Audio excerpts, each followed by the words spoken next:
just a short story before we start, right? I'm going to share my screen now. Please let me know in the comment section if you can see my screen. And yeah, can we see my screen? Yes, Abisola, it is visible. Yes, you can see my screen. All right, thank you very much. Okay, so today we are looking at how to manage a difficult manager. And can we please have in the chat room what's your view about a difficult manager? Who is a difficult manager? Please let me have in the comment section what you think as an individual a difficult manager is. And while we do that, I will just quickly run through a short story that I have. So I just want you to like imagine that you have been in a role for 8 months and above, 8 months, 10 months, and you were really excited about the role because you believe that you can make an impact, and you have been so excited about making the impact. But you have started to notice that anytime you propose an idea or suggest a new approach to the way things are done, your manager is fast to dismiss it. She dismisses it, and without even considering the details and with no reasons, right? And not only that, she doesn't even give you any reason. She doesn't give you the attention, no listening here to whatever it is that you that you are presenting on the table, right? But what she often does is that she gives a vague and conflicting feedback, which makes it really hard for you to know what exactly to expect.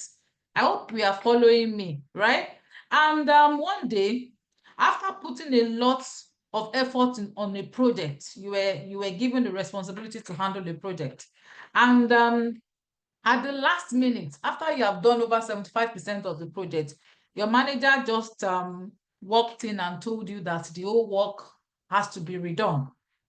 And she said this without offering any specific guidance on what went wrong or how you are to improve it. She only came and said, you have to redo the whole work from beginning. And then you started feeling anxious about the performance, and you started second guessing every task. You started losing confidence in yourself to say, okay, what exactly is going on? And it seems that no matter what you do, it's never right in your manager's eyes, right? I hope that we can relate with the story that I'm telling. You know, for me, I'm coming from this angle to talk about how to manage a difficult manager. That is just a scenario that I've created with this short story that I've told you, right? And I know that situations like this makes a work environment feel really tense, right? And demotivating, because employees begin to lose confidence in themselves. They begin to second guess themselves as to, okay, am I even able to do this? And then you begin to doubt even your ability to do some things. So while dealing with a difficult manager, I know that it is very, very, very challenging. But today we'll be looking at ways to navigate the situation with professionalism. And then you can now turn the whole process of dealing with a difficult manager into a personal growth, into an opportunity for you to actually grow in your career. I hope that you please go along with me even um as we go ahead with this. Okay. So this is just like the table of content of what we are looking at today. And I must say that this topic is actually wide. We may not be able to touch on everything, but at least for the purpose of this session, we'll see what we'll be looking at and what we're able to cover today. Thank you very much. So we will be looking at understanding the difficult manager, the types of difficult manager that at least I've been able to identify, the strategies, what strategies is needed to manage a difficult manager, and managing conflict with your manager. So our objective today is quite straightforward. It's just for us to learn the strategies to be able to navigate a challenging manager relationship. That can be, I know that not all of us have actually work 9 to 5. Some of us are doing our own businesses, and a difficult manager in this case can actually be maybe a difficult vendor or a difficult client. You have vendors that you deal with, and you also have clients. Irrespective of what business you're doing, you cannot do everything yourself from A to Z. You will need vendors to either supply things to you or to get things done for you, to fix up maybe systems and put systems in place, or to install software for you, and also have clients, that you also deal with. And so the general overview of today's session is just for us to understand the different types of managers, of difficult managers that we have, and then to also identify effective communication tactics, and also to develop strategies on how to manage conflict with your manager. So briefly, so now for us to be able to talk about who a difficult manager is, it is important to actually identify those behaviors that makes a difficult manager. It is very, very, very important, because if I don't know, okay, I don't know what we have put down in the comment section. Now I am not able to view I the can read chat for room. you, Abisola. I Okay, can please, you read can for read you because I'm not very able few. to. I Yeah. can just read for you a few of them. I'll just read a few. If I don't read yours, it's not that Just it's not about 3. Yes, important. about 3 Yes. it's fine for our Yes. time purpose. Yeah. Yes. So difficult managers are always on a fault-finding mission, projecting anger, and mostly narcissistic. Let me read another one. A difficult manager is someone who intentionally or unintentionally creates a challenging work environment for their team. And difficult managers have poor work attitude towards subordinates. They never tolerate advice from juniors and hurry in making illegal decisions without prior interrogations. And of course, one that is not ready to listen. All the rest is Awesome. still valid. Yes. I love those ones that you just read out, and because it kind of like aligns with what we are going to be talking about today. And I also love the last one that you also read. It's important that, okay, I think we all already knows that, okay, like I said, we have different definitions of who a difficult manager is to us, because everybody have different experiences in their place of work, and that the managers that they've had, the supervisors and the bosses that they've had. So I am happy with those ones that you have read. So now I've been able to just, I'll be talking about the 5 types, of difficult managers. We'll be looking at the 5 behaviors that you can use to actually identify who a difficult manager is. The first one is the micromanager. So who is a micromanager? That's like micromanagement occurs when your manager just is overly controlling.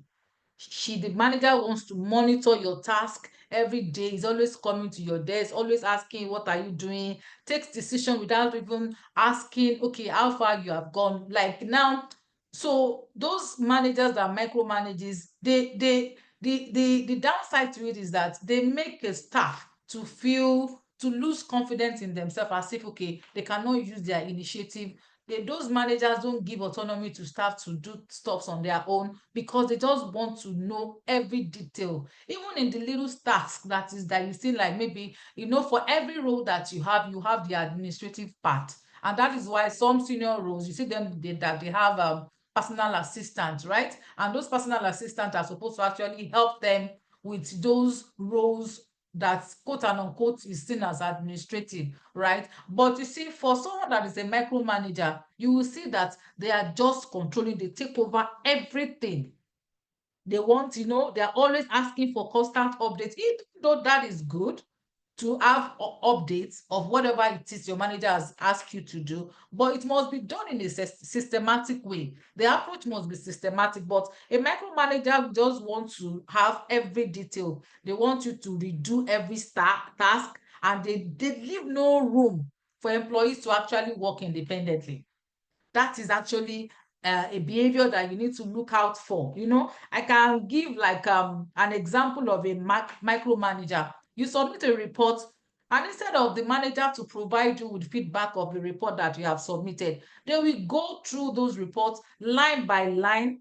They will make changes without even, discussing with you to tell you that, okay, you didn't do this well, you should have done this like this. They will change like the entire document, and they won't even ask you to send updates or for you to say, okay, let's have a review of this report together. They just want to know. And when you look at this micromanager, a manager that is always micromanaging their subordinates or their team members, the impact is that it makes employees to lose confidence in themselves.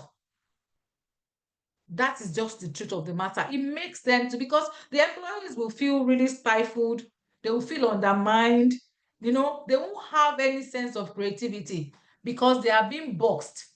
They can't really take initiative to do anything. And this can actually, lead to increased frustration with the employee. That is that with the micromanager. Now, let's look at inconsistent manager. you know Inconsistent manager, the behaviors you look out for with an inconsistent manager is that they changes expectations frequently. This means they have given you, okay, this is what we want to do, we have a project at hand, and they've given you the details of the project. This is how we're going to go about it. The next minute they're coming back, they keep moving the goalpost. They will just come and just change it. They can say, okay, we need to make sure that this is done like in 2 weeks. We have 2 weeks to deliver on this project.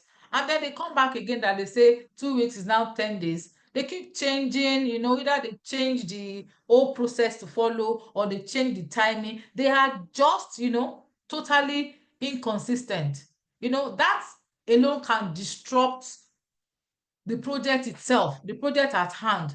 And this also makes staff to kind of like, okay, it puts staff under pressure, because when you come and you don't even know, okay, what to expect, and it keeps changing, then you begin to like, lose focus as an employee, as an individual, to say, okay, you don't know what to expect because this keeps changing, and then the manager will come and change this, and that is that with that of inconsistent manager.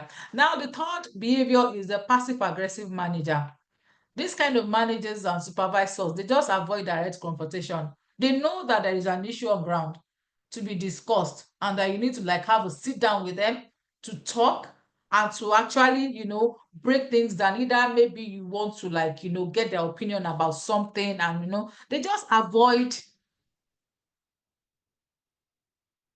to have any discussion with you. They avoid confrontation. And of course, have confrontation in the context, okay, of having a direct communication about issues. Maybe something happened, for every issue, or if you have a project, you should actually go back after the project to be able to say, okay, what went wrong, what went right, what did we do well, what did we not do well, what did we not do that we should have done, what did we do that we did not do well. That those are the things that we know you need to like, talk to your manager about. And then when you have a behavior of a manager trying to avoid direct confrontation, that is like, that, okay, this manager is a passive aggressive manager. Then you have the unsupportive manager. These are the kind of managers that provide little guidance or feedback. They just come, they just read you the blueprint, this and this and this is what to be done, and you have to get it done. They are not going to tell you how you are going to do it. They are not going to tell you anything. They just leave you to just figure it out. And they're not going to give you any form of feedback. So you don't even know. You can imagine like the story that I told at the beginning of this session. You are just 6 months into a role, just 6 months. And there's always something about when you get started, when you are new on a role, it is important for you to actually unlearn whatever experience you are bringing into that role.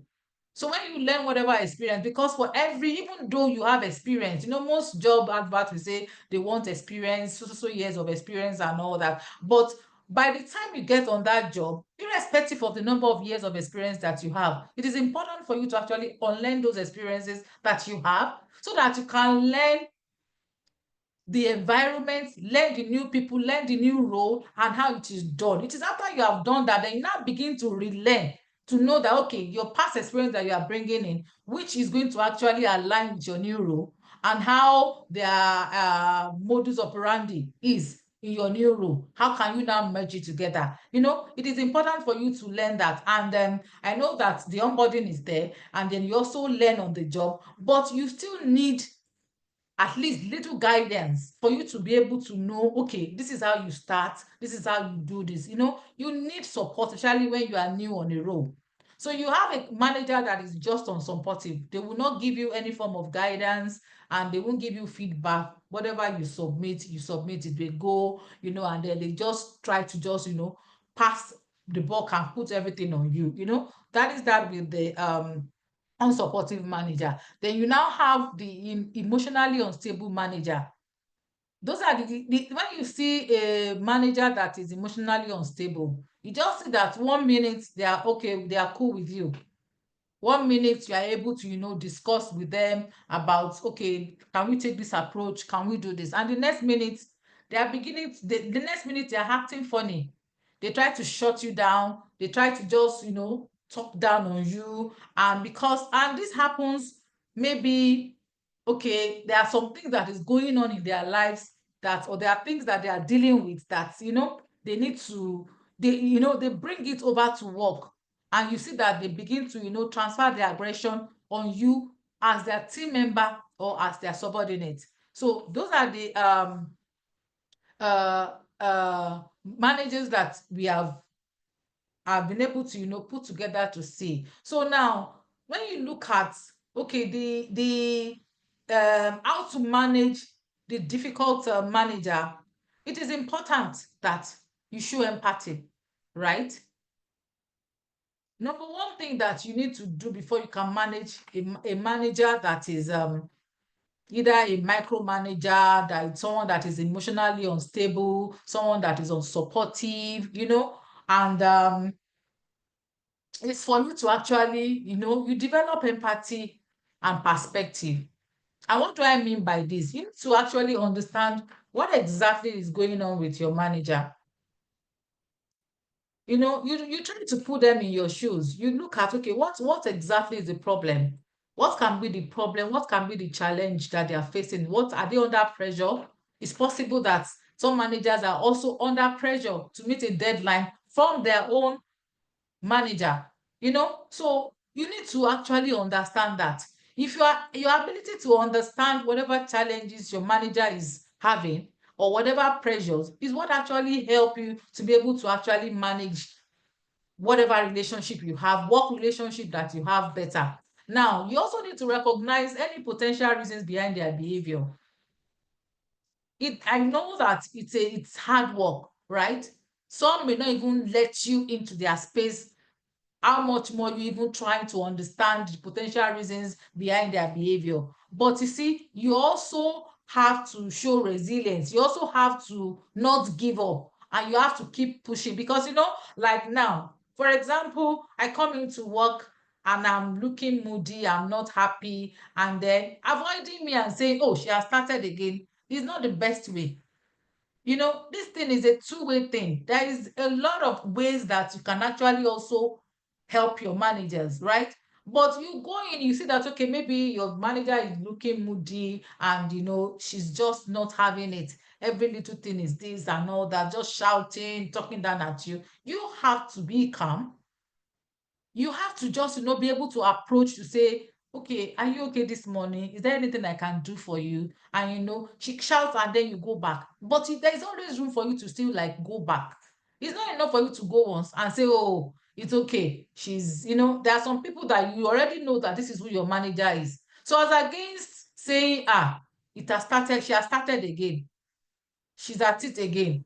Comments like that will not really help your relationship with your manager. You understand? But you just have to find means of, okay, trying to know the potential reasons behind their behavior. What actually is it that is going on with them? Another thing is, the second point is you just adapting your communication style.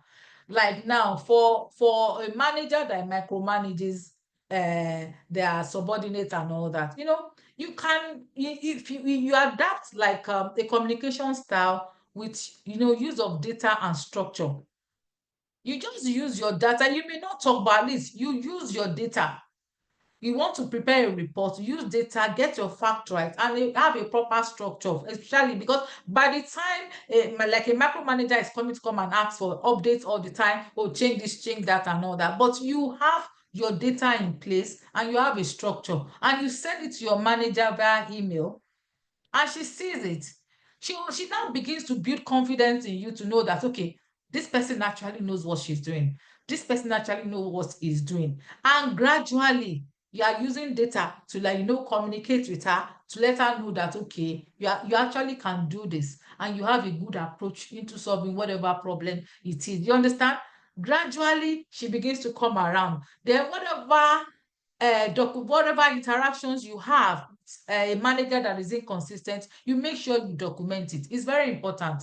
Like I recall in one of the places that I've worked, my manager just comes and just dumps stuff on me. Do this, do this, do this, do this. So at times, I'm not even sure what to do, how to do what to do, when to do what to do, because it's not like it's a proper meeting or a proper one-on-one. It just comes and then dumps on me. So one of the things that I actually use to actually manage the situation is that after he has said all that, I sit down and I will write in a mail. I'm just like, okay, dear sir, I'm referring to our discussion earlier, and this and this and this are what I got from what we discussed, and that these are the expectations. Please kindly confirm. I've made it so easy so that if there's anything, I have been able to document it. And I've covered myself to say that, okay, there won't be any form of argument. And by the time it's coming up to say, no, I didn't tell you this. No, this wasn't what I said. You already have it documented. Because if you just say you want to run with, you want to deal with an inconsistent manager and just have it not, documented and just leave things the way they say it, you are not going to have it right with the manager, because everything will keep changing and the manager will keep shifting the goalpost to say, no, I can't remember saying this, I can't remember saying that. So it is important that you document interactions with inconsistent managers. The moment you identify the behavior with your manager that, okay, the manager can actually be inconsistent, one of the strategies you use to deal with that is make sure that you document interactions with them. And again, set clear expectation. This is for the managers that you have seen that are passive aggressive, and you know that they will not want to have any confrontation or any discussion whatsoever with you. Then you have to set clear expectations. Just like I said, how do you know? You don't want to talk about it. You have to keep documenting. Documentation is very, very key. Is very, very key, because you can't leave your work or even your business to just word of mouth. It is very important that you document things. And dealing with a manager that is passive aggressive, when you set clear expectation, it is very, very easy. You can sit down individually and set clear expectations. You already know that, okay, this is the person you're dealing with. And it is, just imagine it's a job you love. You do everything possible to make sure that you keep that job. And like I will say to people, you spend more time on your job at times, even much more than you spend with your family. Wouldn't you want to be happy? So you will have to look for ways to make sure that even in your space, you find strategies to deal with whoever your manager is. Whether your manager is a micro manager that just wants to just micromanage you and not allow you to have autonomy on what you're doing, or the ones that is so inconsistent in giving, asking you to do deliverables and all that. It is very, very important. Also, proactively seek feedback and seek feedback from unsupportive managers. You need feedback, because for someone that is not giving you any kind of support or guidance, you will need to have feedback from them.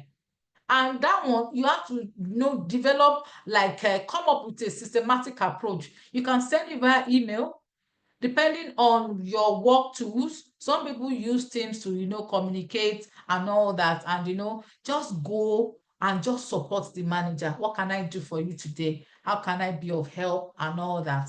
And if you have been able to break in, then you can now begin to ask for feedback. Okay, I submitted a report, and I'm hoping that, okay, it was a good one, or are there ways that you want me to, like, adjust that report? Is there any inputs that you have? If you go like that way, you will begin to get feedback from the managers. You know, for a manager that is unsupportive, that is not giving you feedback, you must come up with your strategy on how to break in to make sure that, okay, you can actually get, this feedback from the managers. And while doing all this, especially with a manager that is emotionally volatile, today they are cold, next minute they are hot, maybe because of something that has happened to them, and they just have different mood swings. You must remain calm. It is not about being confrontational and trying to prove a point that, but what's going on? What's going on? I can't have this, I can't have that. No.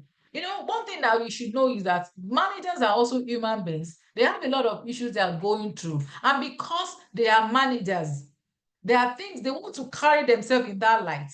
And then they don't want to, let their guard down to be able to actually talk to you about whatever issues that they are having.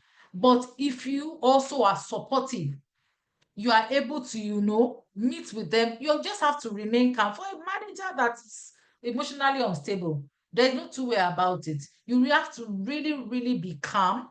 You show empathy. You are calm with a lot of patience.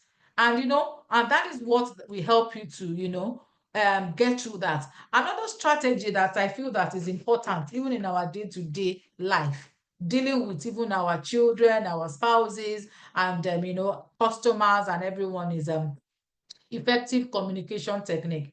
It is very, very important. The way we communicate in dealing with a difficult manager is something that is very, very, very important. You must focus on the objective. No matter what is going on, focus on the objective, and you must be able to, you want to go and walk in and talk to your manager, maybe the one that micromanages or the one that is unsupportive. You must go and, go with have a constructive point. Write it down. Know that, okay, this is what you are going to go and talk about. You won't just go and say you are just going to go and talk in your head. I will advise that anytime you are going to have like a sit down talk or a review meeting with your manager, go with your journal and a pen. That should never leave you. And if it is like iPad you use or whatever it is you are going in for, make sure that you already have your point jotted down to say, okay, this and this and this is what you want to talk about. You always have it, so that will help your conversations to be constructive, and you are not just, jumping. Some of us, we get really hot, we get really unhappy. But when we are called upon to say, okay, what exactly is the problem? You are never unconstructive about what the problem is. You yourself gets really emotional about what is happening. Dealing with any type of difficult manager, it is not a time for you to get emotional. It is not about you, but you are also trying to also see how you can support your manager. So go with your writing. You have already documented, key points is already written down. Go, then you confirm action items and priorities in follow-up emails. From the way you are talking and all that, from what they say, you already are writing whatever it is that they need you to do. You jot it down, and from there you can get. Some may not have the patience to really run it down for you. It is important that at every meeting you have with your manager, always follow you through with an email. It's just a means of documenting it, whether you like it or not. That's one thing that I did very well when I was working with one of the MDs that I worked with, because MDs how they can be and all that. They will just call you, sit down and talk, and you take notes. After, you go and send an email to document, to say, okay, this and this and this, like I said earlier, are what we talked about, and these are the action points. And so please confirm if all this actually aligns with what you intend for me to do and with your expectation. That way you have already documented it. And from there, he will confirm to you whether those were his expectations or those were not his expectations. And should there be any additions, he's going to now reply to say, oh, this is what you have to do. This is what you have to do. And, oh, no, you didn't get this right. From there, you will be able to, change up things. And from there, you have the full perspective and know what exactly the full expectations are. Then again, in dealing with any form of difficult manager, active listening is very, very important. When your manager is raking and, talking down at you and doing all stuff, you need to be calm and just listen. You need to be calm and listen. And when you want to approach a manager that is emotionally unstable, right? You need to, show empathy and show that, okay, you understand their concerns, whatever it is. Maybe they are even giving you feedback, or they are trying to, just let you know, okay, this is what it is. You need to let them know that, okay, you understand whatever it is that their concerns are. And then you acknowledge their input before you even present alternative ideas. Don't always feel that your ideas are better than theirs, or that you have a better idea. Even if you do, there are ways in which you chip it in. You must acknowledge theirs to say, okay, all right, and and look at it. You go back. After, it's not the point when they are giving you do this that you now be bringing your ideas to say, oh, you have a better idea. No, that is not going to land you anywhere. It's also very important. Another point is that you set boundaries respectfully. It is very important that you set boundaries. It is very, very important. It is professional and there is nothing to it. It is work. It is work, and let it remain so that, okay, this is work. You have nothing to do outside work. It is, then you just address whatever behaviors you have seen. You make sure that you address it constructively. Like I said, it is important that you address whatever issues, whatever behaviors your manager is displaying constructively, and then emphasize the importance of autonomy and trust. It is important while you are setting that, you let them know that, okay, because it's even for them, by the time they're able to show that you can support them, and then they begin to have that trust in you, then they know that, okay, they can delegate. I will tell you that most managers find it really, really hard to delegate. But the moment your managers begin to trust you, and they trust your ability, that you know that, oh, Emeka is reliable, oh, Mr. Charles is reliable, you can do this, then you see that gradually they begin to like give you autonomy, because they now know that they trust you to be able to deliver on this. There are a lot of people that, okay, you just, at some point, I was that kind of manager, because I just believe that, you know what, it's faster for me to get this thing done myself. I don't want anyone that I would not have to be correcting is, but as my responsibilities grew, I know that no, I actually needed to, give people autonomy to, work and just do what they can do. And then I'm able to, provide support where it is needed. But if you now feel that, okay, you just want to do everything, you cannot trust, you cannot give autonomy, then it is actually a lot of work. It is a lot of work to actually deal with managers like that. Then another strategy is for you to build a positive relationship. How do you build a positive relationship with any of these difficult managers? It's number one, by you being solution oriented. You have to focus on the solutions and not the problems. You already know that, okay, this is the problem that you have, but you focus on the solution. How can you solve this problem? How can you don't ever think that a problem cannot be solved? Never think that there's a stumbling block that cannot make you to solve the problem, but focus on the solution. That, okay, this is the solution, this is what you are going for, and that's what it is. Then you must be able to offer proactive approaches to even avoid future conflicts. It is very, very important that your approach is proactive enough to say, okay, oh, this is what you want to do to make sure that this issue is resolved, and that the solution is there. It is very, very, very, very important. There is no manager, no matter how, even if you persevere and you are solution oriented, look for you. At some point, whatever it is, they begin to, understand you better and know that, okay, oh, this is the problem. Please, can you call Mr. Charles for me? And let's know, okay, if he has a better approach. Then if you have proven to be supportive and you've been able to build your manager's trust over time, they will not even tell you how to do your work or how to go about it. They will not even do anything without you. They will now be like asking you to say, okay, Emeka, what do you think? Can we have your approach? How do you think? Okay, you guys, please just look at it and let me have report on what you think, how you think we can go about this issue and deal with it. It is very, very important. Another way in building a positive relationship is make sure that you deliver consistent results. It's important. You know that it is when you know that you have a difficult manager, it will not be a good idea for you to be asking to move deadlines. They've given you deadline, and then when you are supposed to submit a report tomorrow, you will now come and say, oh, can you please give me time? Or because I have an issue. You have to know that you are dealing with a difficult manager. And by now, you would have been able to identify what kind of difficult manager are you dealing with. And then that would have actually helped you to say that, okay, this is what it is. Dealing with a difficult manager, you can't build trust by not meeting up with deadlines. And then the quality of your work too, it must be high quality for them to be able to, trust you over time.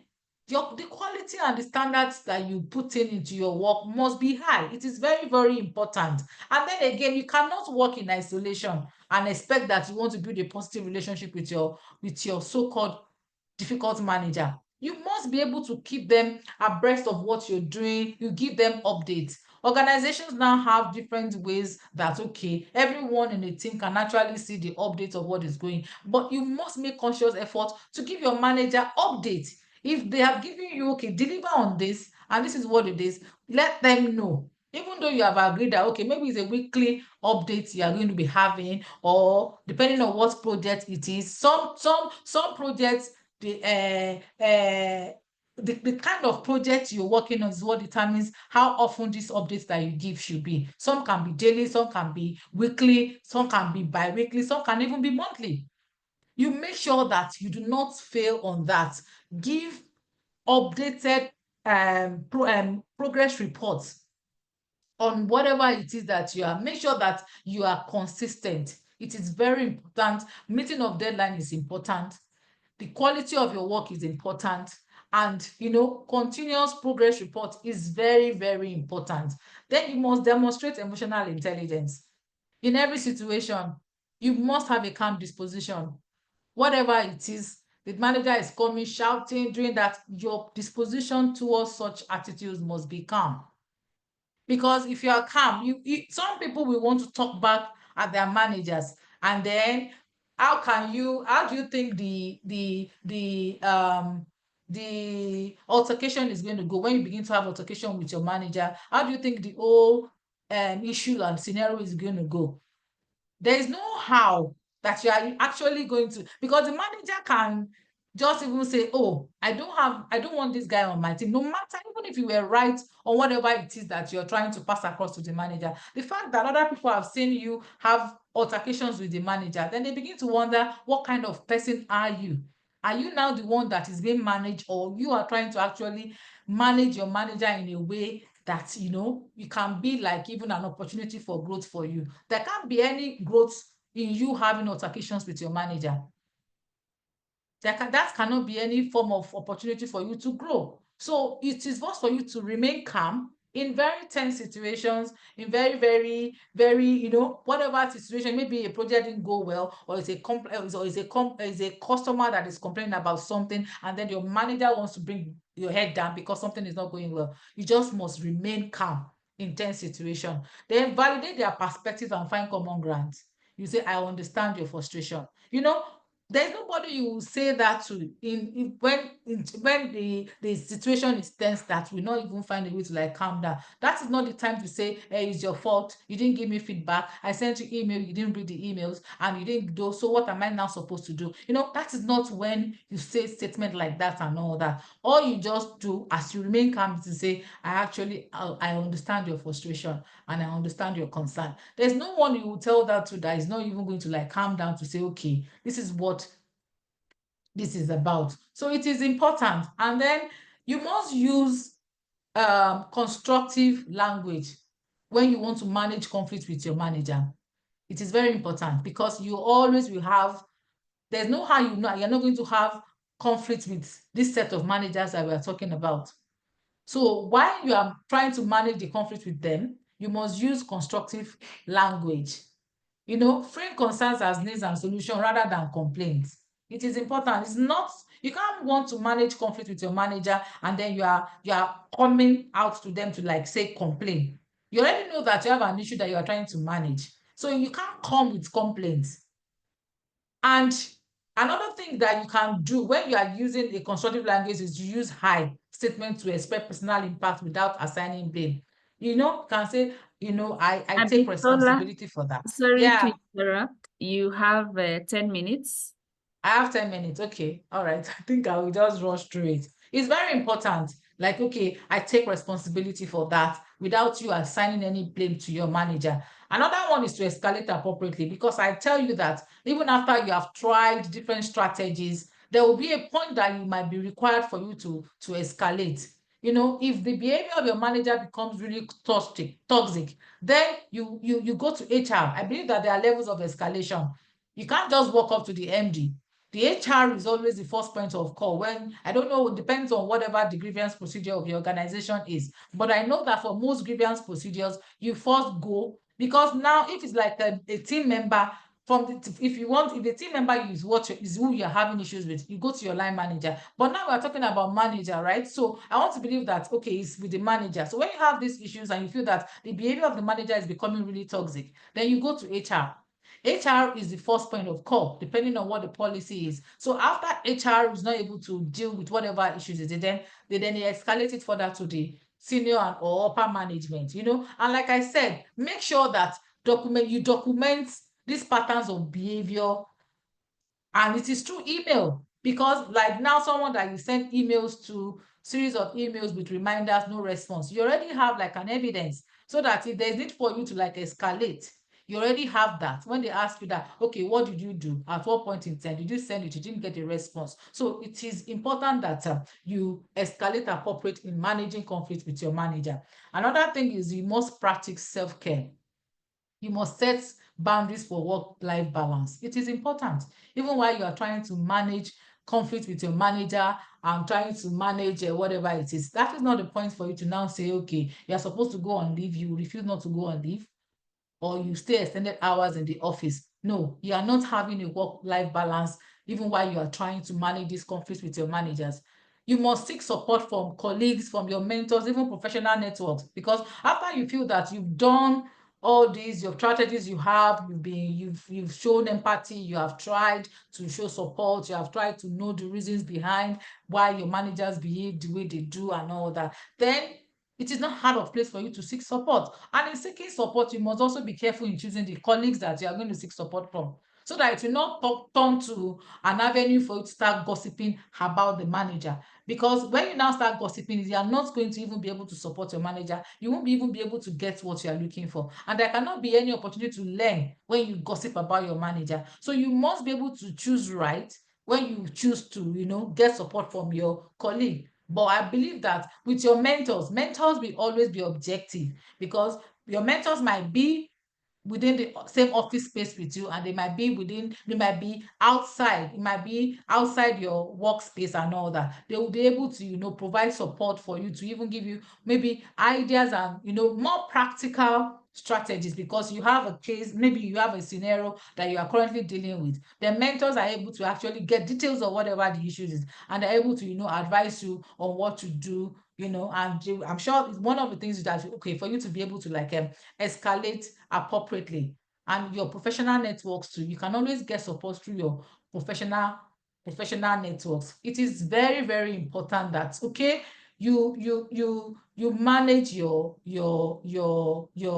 managers in a way that you yourself are solution oriented. They see you like a support system, and you are not problematic to them. You are a solution provider, and your manager can actually look back, because see, we only say that some managers are difficult, they are this, they are that, but there are ways in which you can even help them. By the time you start and you put all these strategies to use, they look back and they will be like, oh, how did we get here? And they will be the one to say thank you.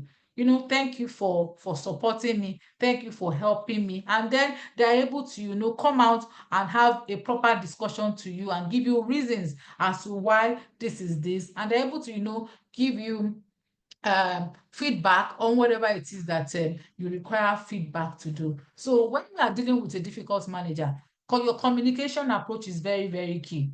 It's very, very key. The way you communicate and the way your deliveries, being consistent with your deliveries is very, very key. You cannot but meet with deadlines. It is important. You already know. So you must be able to like study your managers to know, okay, how do they want things done, and how can you actually meet up with their expectations. And for those ones that you don't know the expectations, do not forget that make sure that you have like a constructive discussions with them, highlighting the things you want to discuss for you to be able to know what exactly are the expectations that they want from you, and you are able to, you know, run with it. There are situations whereby subordinates even have more experience than their manager. It is not a time for you to come and lord it over them. There is no how the relationship can actually be positive if you do that, or you try to, like, you know, rub off on your manager, or you trying to talk back or talk down on a difficult manager. That relationship is going to be so toxic that at the end of the day, the manager can even ask that they should please move the employee away from the unit, because people will see it. You know, so your attitude in dealing with difficult managers is very, very key, and is very, very, very, very important. So I just, from this short session we've had, I want us to like have case studies, you know, to just for us to just discuss. This is on, okay, there's one on micromanaging a micromanager who receives delegation. There is one on a manager with unclear goals, and the one that who reacts emotionally. I believe that we'll touch on it. So I think, is this a good time to go into the breakout session, Purity? Yes, maybe we'll just give 3 minutes for the breakout rooms to Yes, so help to we'll answer just some of the go questions. Yes, so we'll we'll go move into very the fast. breakout section, and then we will come back to now look at this. So we're going to like so I think I need to stop sharing briefly so that we can go into the breakout session. So in Okay. the breakout rooms, we will just have 3 minutes. So when you get Yes. there, go straight to the point, because we really want to make sure that you don't get late for your afternoon, because we still want to come. Then Abisola will summarize within 5 minutes.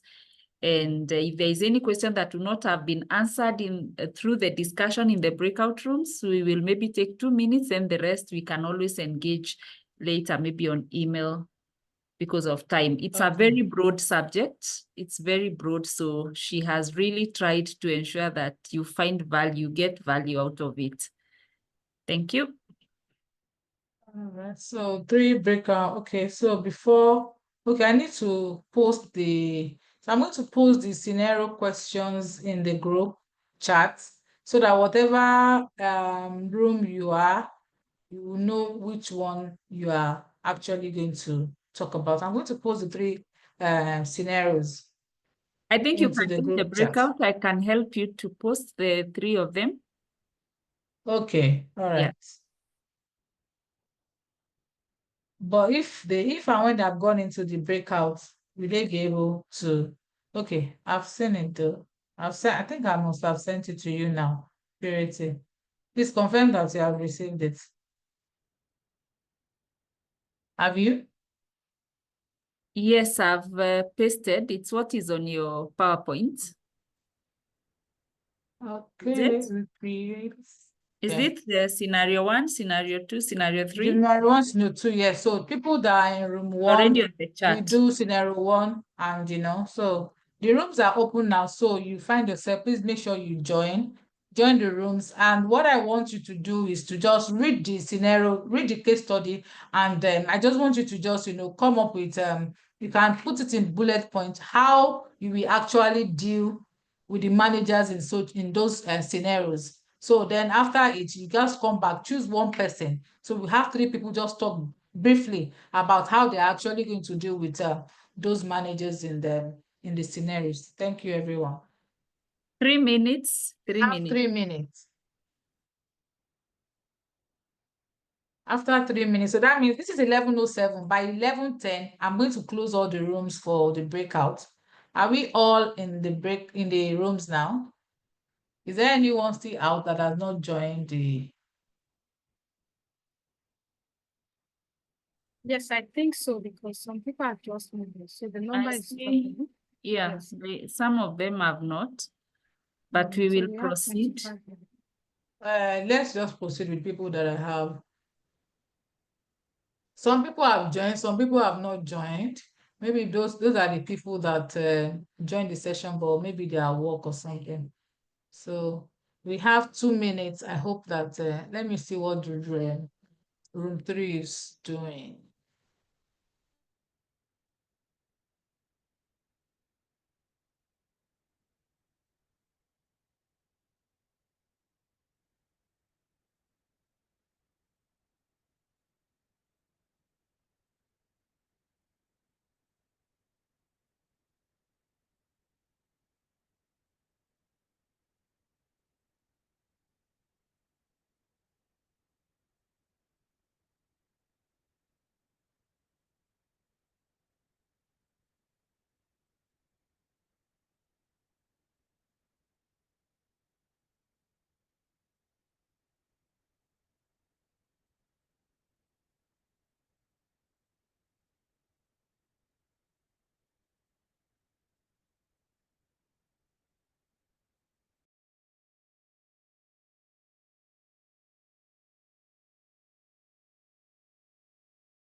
You guys found when everyone has gone to a breakout room?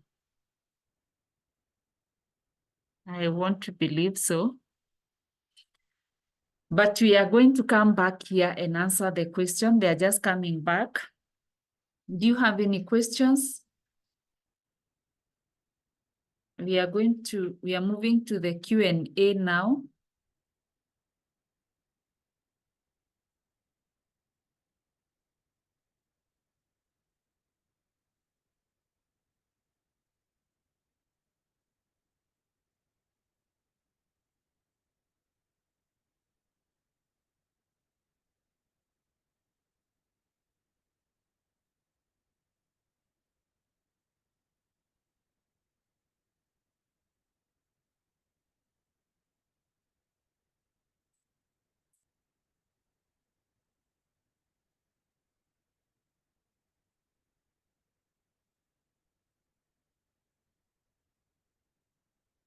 Abisola, Yeah, I think we should have everybody back in 20 seconds thereabout.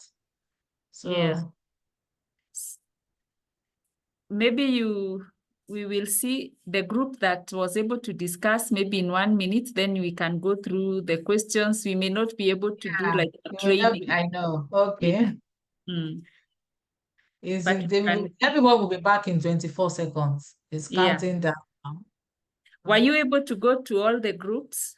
Yes, I went to all the groups. Only, I think group 1 Was Group discussed. 1 seems to be here. They were discussing. Group 3, no one answered me. So group 1, you can raise up your hand. If you're here, then we give you an opportunity. Then we very quickly answer the questions. We don't want to leave the session having not answered questions.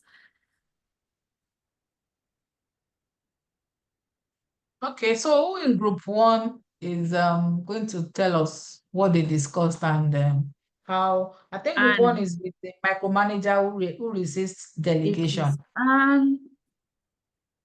And try and unmute.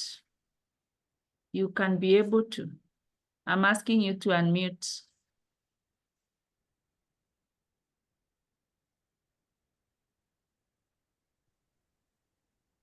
Hi, good afternoon.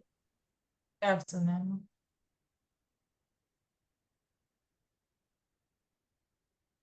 You're able to unmute? Yes. Okay, good afternoon. So we talked about a manager who refuses to delegate, and it could be both ways. It could be either that the manager doesn't trust their team members enough to deliver good work and their delivery time, so they would rather do it themselves. It could also be it could also be that the manager doesn't want to lose control. They want to feel like possessive of the job and all the glory and every accolades that they get on the job. They do not want to share it with the team. Then it could also be that they lack the skills or ability to work in a team. Then the last point we talked about. Is there any other person from room 1 who can remind me of the last point we talked about? Explain seem to to have- them the advantages of delegation. Yes. So, Okay, so did you guys now identify steps or what IMA can actually do to ensure that they get the manager to start to delegate, and how did you guys highlight what to do and how to deal with the manager?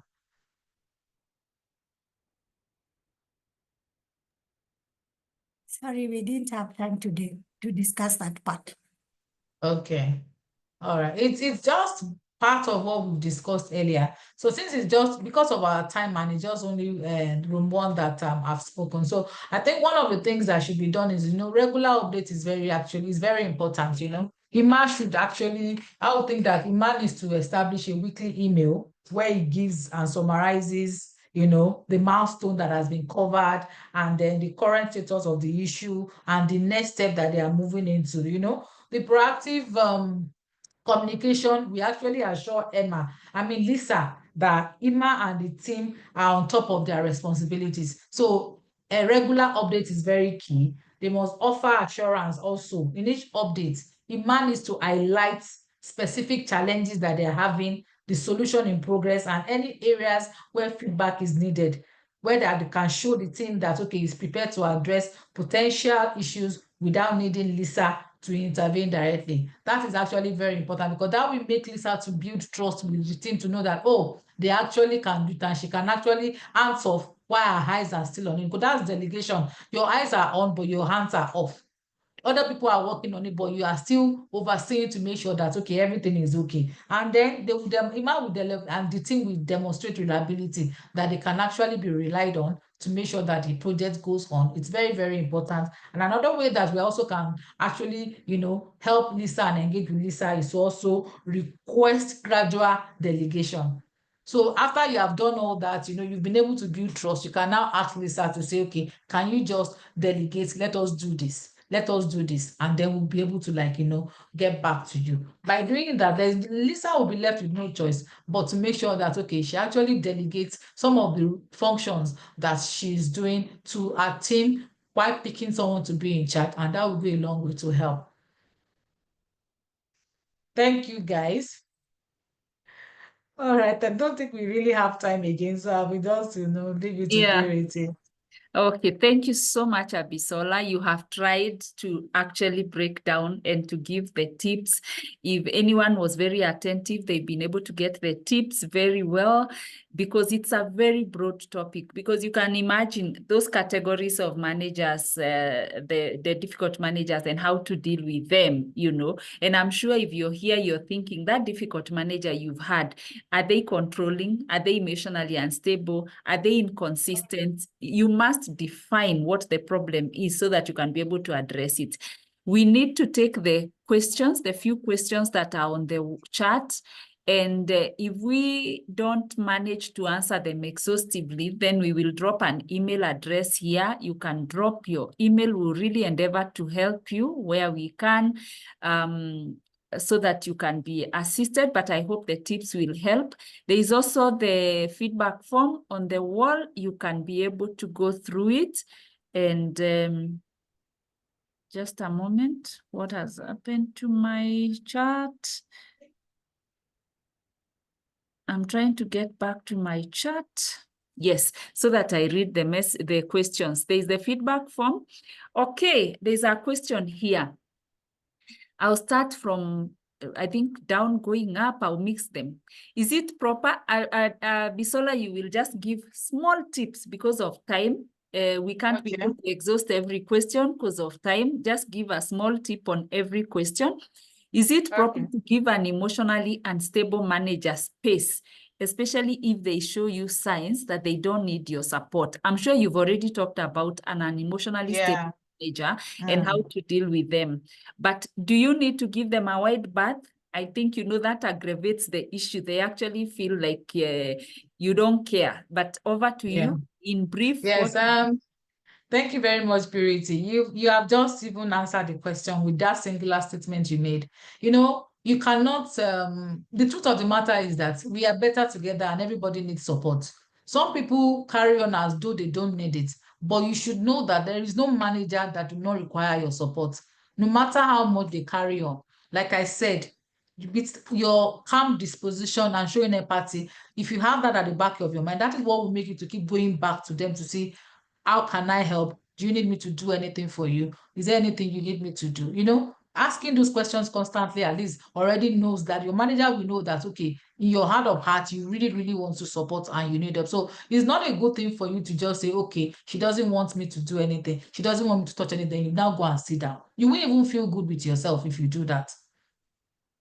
That's good. You've answered it so well. How to handle managers who keep threatening you that they will fire you. Okay. That's actually one thing that a manager can threaten that they will fire you. But the question you should ask yourself is that if push comes to shove, can they actually fire you? So you need to dot your I's and cross your T's to check. Check your JD, your job descriptions. Are you doing everything you are supposed to do?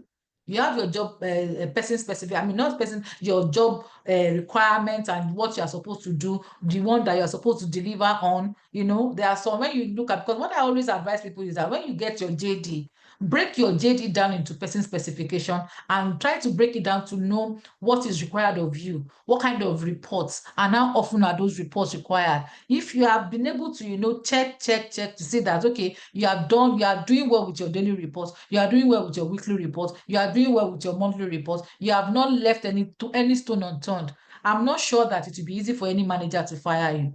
Except it's a one-man business that only one person calls the shot. They don't have a good HR person that can actually, you know, stand up for staff to say that this is the policy and this and this and this is what is happening. But in an organization that is standard, a manager can threaten to fire you. But are you sure that you can actually be fired?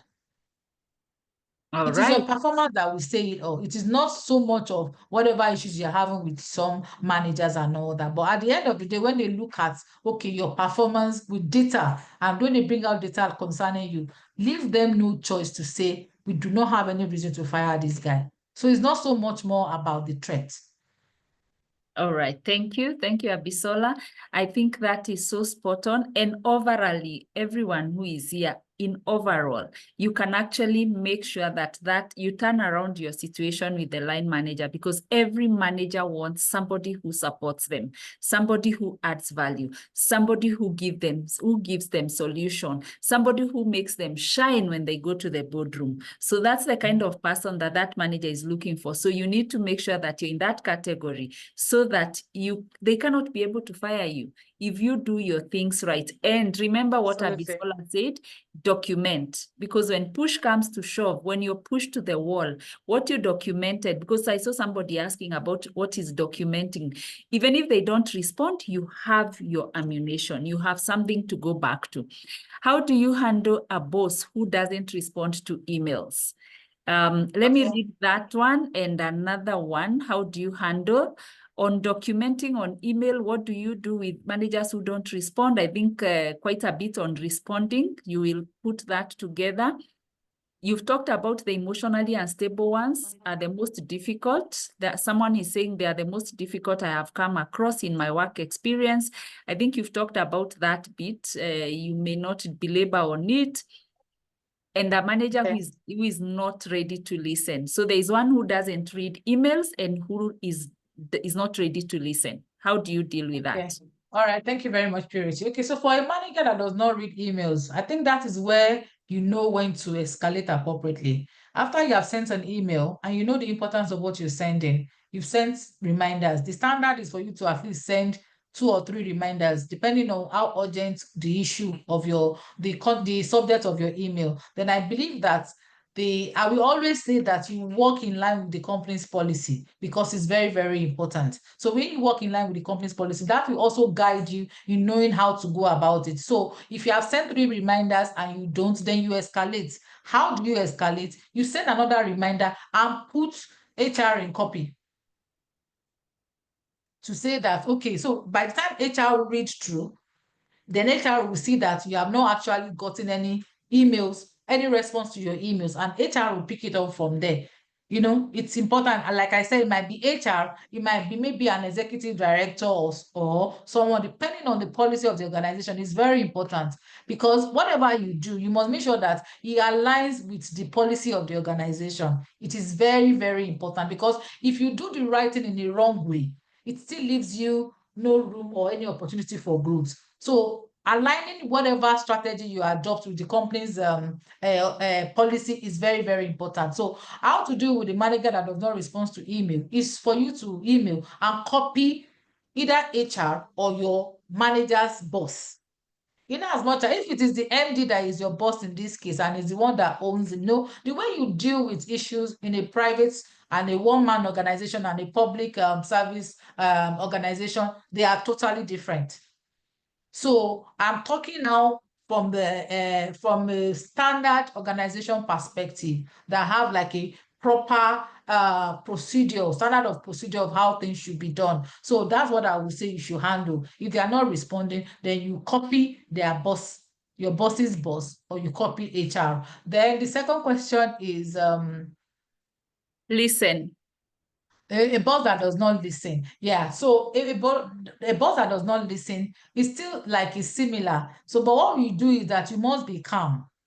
If the person is not ready to listen, that's why you have different tools of communication within the organization. You can also use an email to at least send them whatever updates or whatever it is you want to do. I will say try as much as possible to not make it personal. You don't have to send them a message on their text. Like now where I work currently, you cannot send any manager or anybody a direct message. If you do not have any, if it is a personal thing that you have a personal relationship with the person, you can do. But in that regards work, you must use the tools that the organization has provided. Either you use Teams, chat, or you use email. Those are the 2 ways that you actually can communicate. Either you see them one-on-one meeting or you ask for Teams meeting and all that. And if they are not still responding, it is still for you to properly escalate. It is important, whatever it is that you do. If the person is not listening and depends on what the issue is, you just have to keep at it. You cannot give up. You cannot give up. You have to keep trying by send